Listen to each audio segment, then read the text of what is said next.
Monsieur le ministre. La parole est maintenant à Madame Michèle Peyron. Merci Monsieur le Président, Mesdames et Messieurs les ministres, mes chers collègues. Ma question, à laquelle j'associe ma collègue commissaire aux affaires sociales Annie Vidal, députée de Seine-Maritime, s'adresse à Madame la ministre des Solidarités et de la Santé Agnès Buzyn.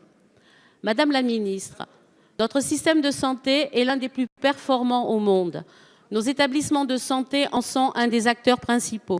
La qualité des soins et la prise en charge des patients est toujours la plus optimale malgré des contraintes budgétaires importantes. L'objectif national de dépenses d'assurance maladie, dit ONDAM, est l'objectif de dépenses à ne pas dépasser en matière de soins à la ville et d'hospitalisation dispensée dans les établissements de santé. Une partie de ces dépenses hospitalières est gagée afin de concourir au respect de l'ONDAM. La Commission des comptes de la Sécurité sociale a signalé que nos établissements de santé ont respecté et même dépassé cet objectif à hauteur de 80 millions d'euros. Les crédits gelés au titre de la réserve prudentielle étaient de 0,7% des tarifs des établissements hospitaliers pour 2017. Il est donc légitime que ces crédits leur soient reversés. Pour l'année 2016, ces crédits gelés n'ont été versés que partiellement, alors même que nos établissements de santé avaient respecté l'ONDAM. En effet, ce dispositif n'a de sens que si les sommes gelées sont reversées lorsque les établissements de santé respectent leurs obligations. Cela valorise les efforts réalisés par ces derniers. Les fédérations des établissements hospitaliers tels que la FHF, la FEAP, la FHP et Unicancer demandent la restitution intégrale des crédits gelés au titre de cette réserve prudentielle pour 2017. Madame la ministre, afin de garantir l'engagement plein et entier des établissements de santé dans la stratégie nationale de santé, allez-vous accéder à leurs demandes? Je vous remercie de votre réponse. Madame la députée.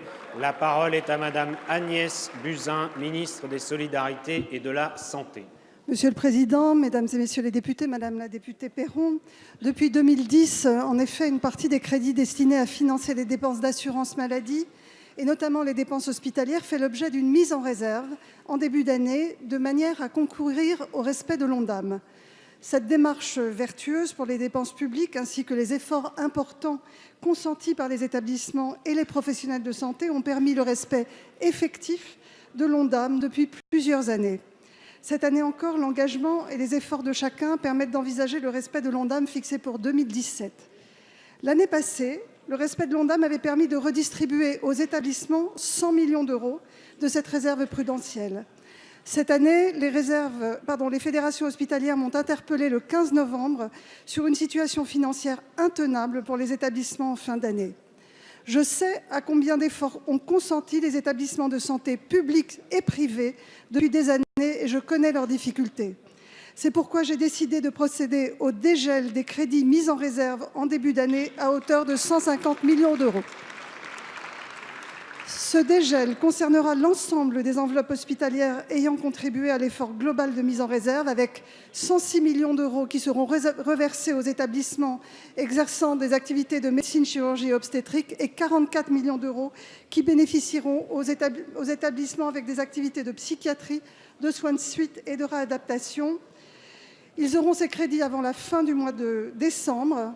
Par ailleurs, je souhaiterais que nous ayons une pensée pour le CHU de Guadeloupe, qui a fait l'objet d'un incendie cette nuit, pour lequel l'ensemble des malades ont été évacués. Je tiens à souligner le courage et l'efficacité des professionnels de santé et des pompiers qui ont permis l'absence de victimes. Je vous remercie.